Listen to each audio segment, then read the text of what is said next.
Okay, so when I was in the hospital, when I was diagnosed with diabetes and everything, at first I went in dizzy, right? We knew I had vertigo. And when that happens and they think you have a stroke, they automatically like schedule you for therapist, right?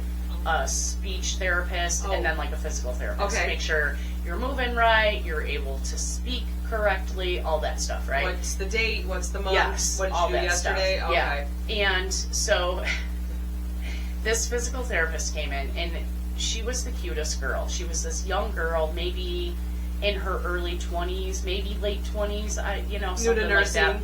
And she goes, "Hi, I'm the physical therapist," And I was like, "Oh, okay." And she's like, "I saw you came in dizzy, blah, blah, blah." I'm like, "Yeah, they think I have vertigo." And she was like kind of excited, right?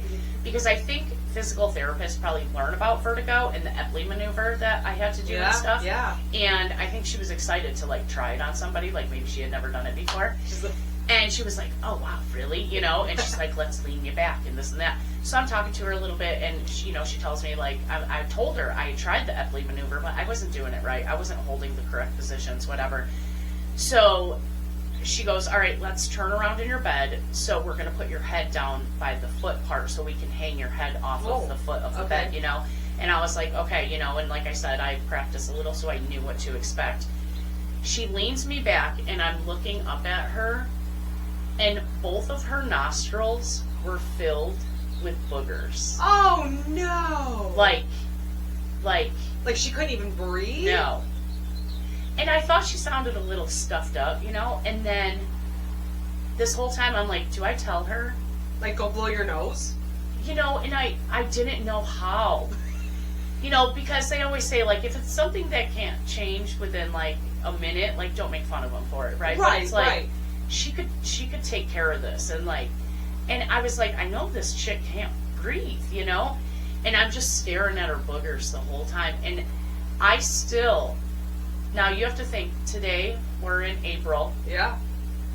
I was in the hospital in February, and I still think about this because I did not have the balls to be like, "Girl, go use my bathroom and grab a Kleenex. You got some bats in your cave," And it was literally like her whole nostril, it was just plugged with big green boogers. How do you not know? I don't know. Because I'm a nose touch. I'm always, like right? just now I was, because I've been sick, right? So I'm like, I better blow my nose before, I still sound congested, but I know I don't have them all in my nose. And I don't know. Oh. But anyways, that gives me anxiety. Thinking about it? I think about it almost every day. Why didn't you say something to that poor girl? All right, I'm going to tell you something. I was on vacation last week. Oh, yes. We're going to go from the nose to the butt. Oh, no. So we were in the casino on the ship. Yeah. Walking around or whatever, and I see two lovely young girls, 20s I'm thinking, walking through, and I kind of went like this to look at them walk, because they were kind of walking fast, so I thought something was wrong. You know how you just kind of, you notice? What are they doing? Yeah, what are they doing? Why are they walking fast? Are they fast? running? Do I need to run? Yeah, exactly. Where would I go? I'm in the middle of the ocean. So I'm watching, and I look down. I don't mean to. I'm not checking them out or anything, but it must have caught my attention. And the one girl's dress was up in her thong. Like, right? Are you not a butt? Like, I'm a butt watcher. No, I don't think I was, but I think I don't know what. I think it was because they were walking fast, so I went to go look at legs, and all I saw was some tushy and legs, but it was, and I thought to myself, oh, her friend will tell her. Her friend will tell you. Do you know, I still feel bad that I didn't go over there and like, beep, beep, and pull it down. She went to the bathroom and she just put that dress right up in her thongs. I'm like, oh no. How do you not know? And I feel terrible. I feel like when you have a dress on, you're already flowy and kind of like, this is abnormal from pants. Yeah. So she's probably thinking like, wow, this dress is very airy. Right. When did she notice? I never saw her again. There's 3,500 people on that ship. I never saw her again. So I said, bad. I'm a butt watcher, so I probably would have been like, girl, your dress is in your thong, Yeah. But like I was driving the other day and I was sitting in a stoplight and this guy walked up to this business and he's like pulling on the door and it wasn't open and I looked at his butt and his pants were so far up his butt and I'm like, how do you walk around like that? Yeah. Like I have to like get that out of there. Smooth. Keep it smooth. Yeah. Right? I don't know, but I'm a regular underwear wearer also. I do not wear thongs. You can feel if something's going up Yeah. there, right? Yeah. I get that shit off my butt. I wear thongs, so I'm not sure if I would if something was up there. I think I could tell if it's a little bulkier than a thong. Yeah. Like pants. Like your pants are up your butt with your thong. Yeah. I feel like you would know. But what do I know? I don't Would wear I know that there's a piece of paper hanging from it? I don't think I ever told you.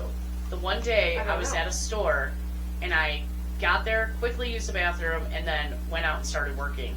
And I'm like fixing up this shelf, you know, getting ready to take a picture. This also gives me anxiety. And this couple comes walking up to me and the old guy's like, hey, you got a tail. And I was like, what? And he's like, you got a tail. And I look and I had toilet paper. It happens to all of us. It was like I pulled up my pants and I must have trailed it, you know, like it stayed there. I trailed it and I was so embarrassed. So here's my question. How did you not know the wad was somewhere?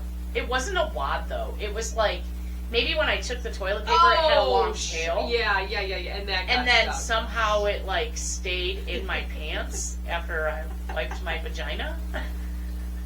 And when I pulled my pants up, it like probably the wetness cut the tail off. Right. But then or it's cut just the wad off and the tail stayed. Yeah. Yeah. Well, thank goodness. Yeah. Someone told you. Yeah, I know. Because I would want someone to tell me no matter how embarrassing it is. Even worse that I did not tell that girl about her boogers. Because then I'm thinking she probably worked a 10-hour shift after that. You know what? We're just not nice people. But luckily we have people nice to us. I guess. I was at a wedding once. I was young. I will never forget this. And we were walking out, so I don't even know how long. But I had this, like, belt on. I always wore, like, belts. I don't know why. I was weird. It was the style. I don't know. Yeah, it was like the white belt. Yeah. You know, it was like a white... I don't know if anyone remembers this because I'm 39. And it was like these wide cloth belts that you wear over everything. I remember so I had those. this, like, light blue dress on that was super cute. It was very, like, Little House on the Prairie, though. Anyways. And I went to the bathroom and I must have, you know... went to go fix the belt and the back of my dress kind of looped over the belt. So one freaking cheek is hanging out, but I'm wondering, I remember not feeling anything, so I almost feel like the dress was like this, you know what I mean? But someone walked up to me, like a cousin or something, they were like, hey, you're cheeking it. I'm like, what? I mean, I was only like a teenager. You know they're still talking about that. Mortified. Yeah. They're like, remember at our wedding when they're all still staying up at night thinking about it like I do. Oh my God.